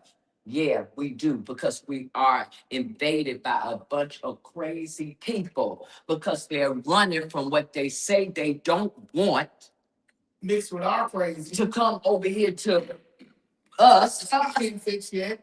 Right, even though you say it's the colonizers, right? Yes. That you mad at, that so you come. Schizophrenic. It's almost schizophrenic. It's schizophrenic. Wow. It doesn't make any sense. And if you're gonna have any population of people to say, no capitalism, we gonna level this out. Well, that's us to say that. Yeah, that's us to say that. That's us. That's for us to say that. Yeah. Because after all, capitalism was invented, created on the back of our ancestors. That So was us. so if it's a point where we feel like capitalism is too much, no, do away with. That's for us to do away with. That's it. That's it. Not for you to come. Not for them. For them to come over. Yes. Yes. Yes. Yes. But then you can tell. But then you think about it, guys. Think about the trick too. They get you to hate your country, get you to hate America. Come over here, get you to hate your freedom of everything. Get you to hate it. So you give it up to them. All what they talking about capitalism, they write socialism, tax and rich and all that. But they come over here and get businesses. And get big. And get businesses. And expect to make profit. It's You gonna tell me the wig shops and nail shops, $billion. they not in it for profit? No, it's socialism. because they steady multiplying. So why don't they steady so think about it. You better get a refund. They got you thinking capitalism They is ain't in profit. they gonna Go make in profit. go in that beauty supply. They gonna make You profit. telling me that what do they call it, this bundle? Mm-hmm. You telling me that this bundle, I don't know how much it, let's say, that's $20. Mm-hmm. Okay, that's $20. I'm talking about hanging on the Yeah. rack. It's $20. Yeah. You gonna tell me that the little chink in China that made that bundle, that cost all of $5 to make. You brought it over here and putting it up here on the rack $200 or something. for the same $5? No, you put it up there for $200. $200. That's capitalism. That's capitalism. Capitalism. That's Because if it wasn't, then after little ching chong made it over here for $2, it would make its way to America and end up on that rack for that same Same price. $2. But yet, they got you, man, that I'm just saying. you're American, man, that you giving up your right, your birthright, because you allowed them to come in, open up businesses, patronizing them, take away your, saturate your communities with their businesses or your business opportunity under people of color and marginalized community. You're letting them come into your space, what your ancestors died for, that's supposed to be by for the Black Americans. Then you're letting them invade your space, take over, and then tell you, hey, don't try to, you oppress, you can't have nothing here. Take on the white man. It's the white supremacy, all while they're steady leveling up. How are you doing that coming up from a foreign place? How are you able to open up businesses? And then not only that, one, two, monopolize on them, because we see that the gas stations and Dunkin' Donuts, all that, that's only them. That's the Indians taking over, monopolizing off that. Yeah. So how's that happening? My boy back. So what is capitalism good or is it bad? Is socialism good or is it? You tell me, because you capitalizing on all these gas stations, all these Dunkin' Donuts. You capitalizing on, and we can't use the bathroom, and we can't even get in. Y'all get so locked up, we can't even get in as Americans. So is it good or bad? All the Charlottesville state, all the shit, what's it, Charlie Philly states? They They owned by what is it, the Indians? Yeah. So you're letting them. So they got the cow. So they get the cow to make the chili. Oh, I know These what it days. is. I know about And that. then you turn around and you're not making no profit from it, then why you monopolizing that chain? Hey, Brad, they don't eat pork, but they serve us pork. You see what I'm saying? That's what. So you tell me this is what we're gonna keep allowing, Yeah, period. it's stupid. Because we messed up. We messed So up. so everything he basically said, as far as he kept going it back, reverting it back to the illegal immigration, which he's absolutely right. That's why you run to these red states, because see, they don't allow that. And so the American citizens. They're gonna start charging y'all Negroes, and y'all gonna call it racism. Yeah, But yeah. y'all messing up their economy. Yeah. Cause y'all, And they do. because you vote blue. Because you believe. You that vote they're- blue. What y'all believe? You vote blue because they vote blue. It's reverse. But then when it gets so bad, you vote for socialism and illegal aliens. When it gets so bad, you want to run to a red state because the policies are better. They gas is $2. To you from Chicago to Indiana. Yeah, but not knowing why you're doing it. You run into a red state because of their policies. Because they got cheaper gas, cheaper food, cheaper everything, cheaper housing, everything. But you running, but you coming over here voting blue, and then you wondering what? No. Don't, and then you wonder why they don't want you to move to Indiana, why they don't want you to move to no red state with that same mentality that you just ran from. You gonna go take that mindset and then take it to a red state and then vote blue there. They don't want that, and I wouldn't want that. No, stay with the policies that you vote for. Why you keep voting that way if you want to run here for low crime, lower taxes, better business opportunity, and lower gas prices, lower housing? That don't even make sense. But see, we don't understand, comprehend the things that we are doing as Black Americans. Because I'm telling y'all, because we the ones who vote blue, no matter who, 90%, 95%. We got to stop that. Y'all gonna either sympathize with illegal aliens or you're not. You're gonna either go with them or you're not. But you gotta understand that illegal immigration is destroying us. Yep. And now it's destroying America, but it's really it start, like Miss Jessica said, it's gonna start. It always start with us first. And then it spill over to everybody else. Yeah, we We're the guinea pigs, right? Yeah, So- we're the guinea pigs, we're the litmus test, Yeah. we're the petri dish, all of that.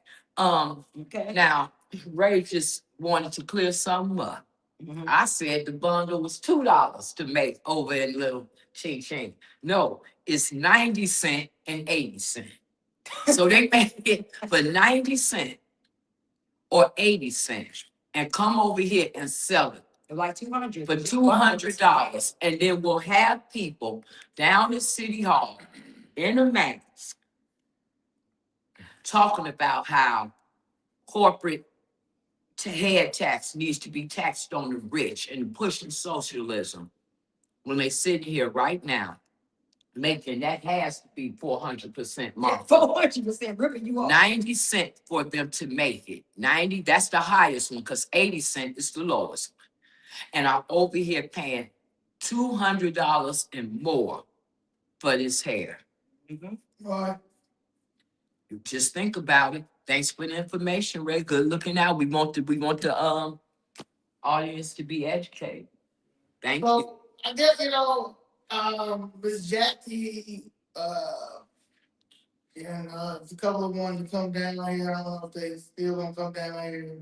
But we gonna cut it because we want Yeah. to not too long. Yeah, We but- just feel, it was good. Yeah. So yeah, so that's James Mendrick. I'll read his because now it's a lot of more people here. So this is who Mr. Mendrick is. James Mendrick is the sheriff of DuPage County, Illinois, first elected in 2018 and re-elected in 2022. After nearly 30 years in law enforcement as sheriff, he's focused on public safety, rehabilitation programs, and community partnerships. In 2025, Sheriff Mendrick announced his candidacy for governor of Illinois in the 2026 election, choosing not to run for a third term as sheriff. He made the announcement via social media and public interviews, saying he wants to address rising crime, fiscal issues, and policy decisions from Springfield he believes have weakened public safety. Mendrick positions himself as a Republican outsider candidate focused on restoring law and order, defending families and communities, fiscal responsibility, lower taxes and government accountability, improving education and workforce opportunities. He has roots in DuPage County, attended Downers Grove South High School, and lives there with his wife Cindy and their 2 sons. In the 2026 Republican primary field, Mendrick is one of the declared candidates seeking the party's nomination for governor. My advice to you, Sheriff Mendrick, is that you need to show that you are about fighting corruption. And I feel like with that is Black people have been hurt a lot. And I understand that, I see a lot of people say, well, all people. Yeah, but all people, communities don't look like this. Also, for 2.5 years, myself and Miss Jessica was down there fighting by ourselves. No one came to help us. No one came to even care. So now that we have a following and we're grateful for this following, I will never take that away. We still are fighting our cases. So I get the sanctuary. We have to end the sanctuary city, and I understand all that. We have a corruption crisis. We have a housing crisis. In the city of Chicago, we have a property crisis. We have Black will be the new homeless if Black people if we do not all just stand together and boycott. Like again, I always bring the Montgomery bus boycott. It was 381 days, Yeah. and I don't think it's going to take us that long. We don't even have to do that long because we have technology and all that. We got laws. And we got laws and we have all those things, and we have a president that is listening to us. We are the Black American ladies that he had mentioned plenty of times about asking for help. I feel like if y'all get on board and start asking more Black Americans, even Chicago citizens who property tax, Jefferson Park, they're trying to push affordable housing there. You guys just do not understand it yet because y'all don't have TIF money.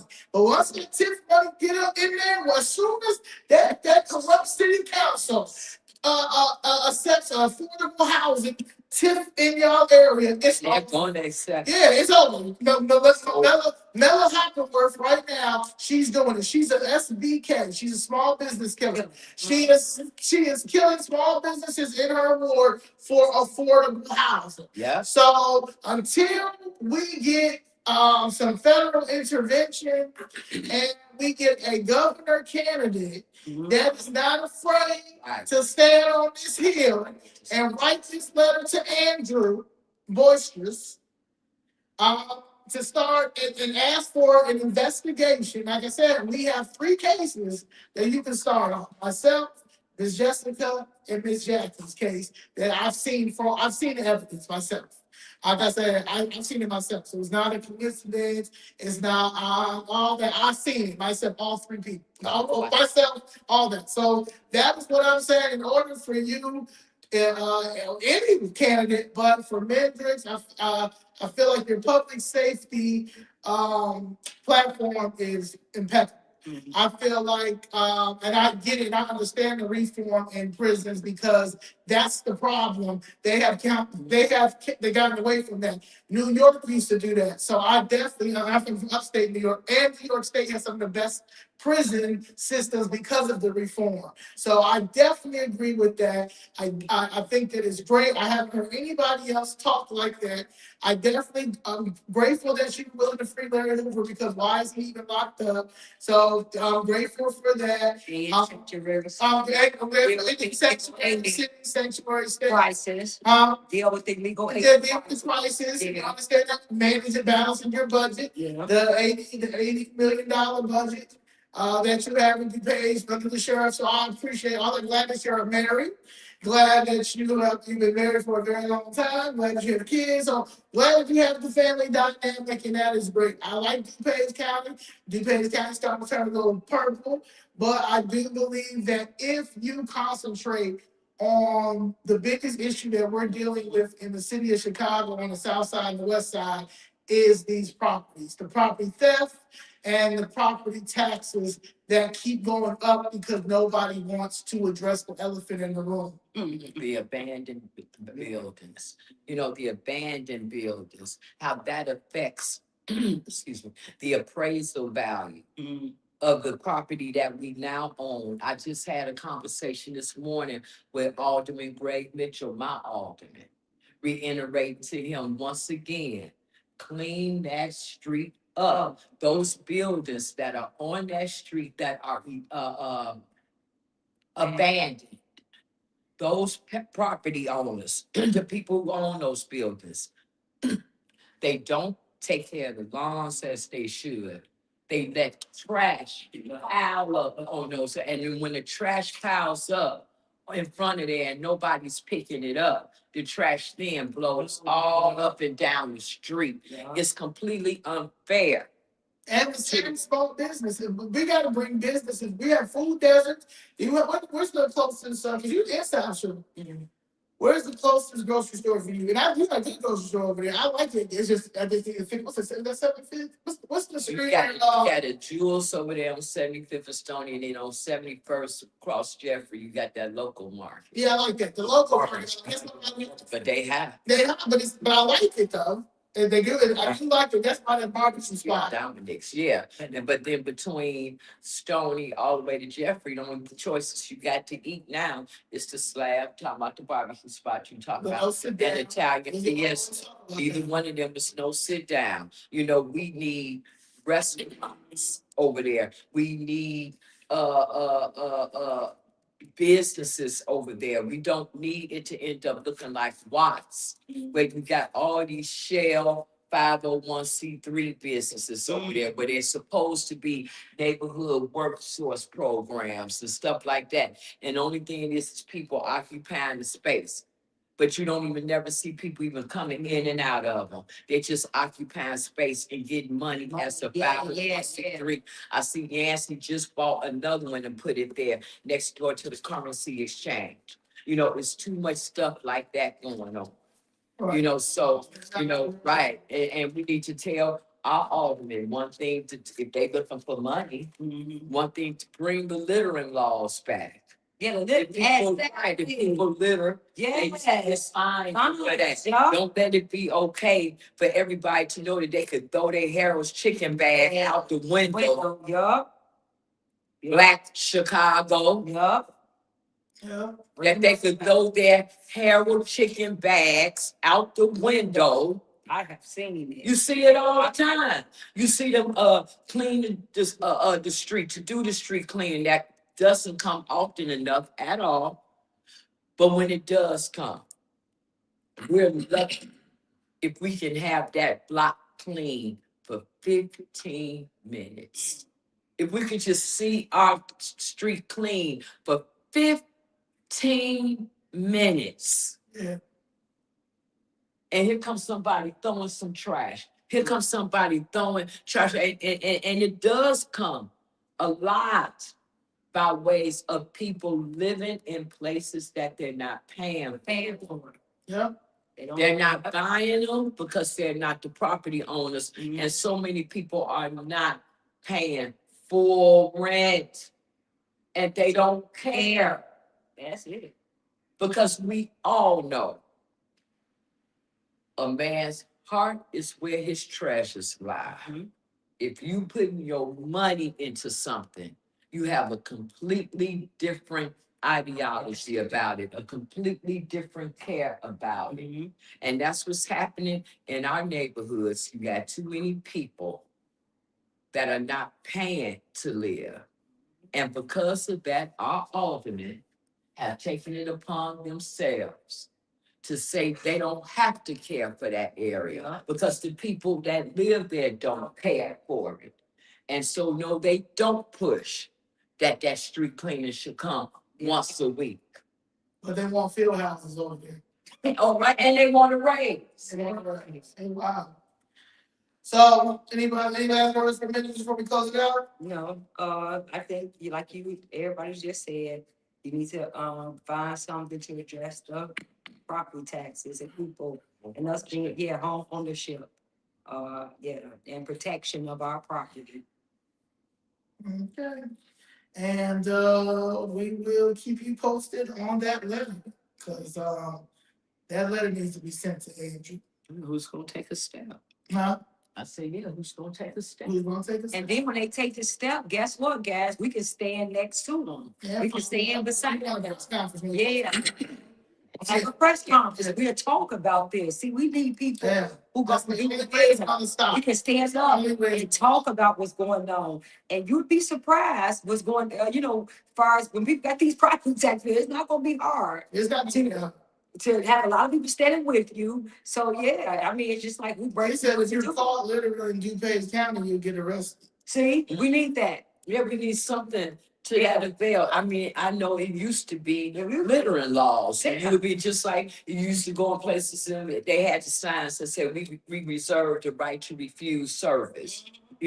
All these things that maintain law and order. Yeah. And now I guess you can't tell people that we're going to charge you for littering if you allow women and children to just hang on the street and make the street jump. You right like that. You right. Yes. So if you're allowing that, then how can I tell you that I'm going to fine you for throwing something out the window and saying because you're junking up the area when I'm allowing this? Yeah. That's your democratic way in the city. That's your democratic way. That's democratic government. They said for the love of God, run, Jessica. Oh, I love God. No way. But I do love God. But no way. All right, well, that's it. Thank you, Danny for mayor. Bye-bye. I'll have that. Love y'all. Peace. That's because you don't deny it. We gotta get him in. We got clerk of the court right there. Well, wait, Oh. clerk of the court. Oh. Yeah, yeah, see? Yeah, you see that? You see that? You see that? You got the clerk of the court. Yeah, let's go. Let's go, y'all. Let's go. Court records. Let's record those court records. Because that's it. That's the answer to the corrupt court system. Those court records. Yeah. I would put them judges neck and neck in terms of the severity of that position. Who will be the best clerk of the court? Ooh, Lord, yeah. People would be scared to file something. Can I? Oh, it'd be ugly. It'd be ugly. To be But continued. y'all, this bull crap. That's That's how this Jessica case because you continue. Clerk the court, Jessica Jackson, record. Ooh. Yeah, You about revenge? revenge Oh. in George Blakemore voice. Oh, God. Revenge. Mm.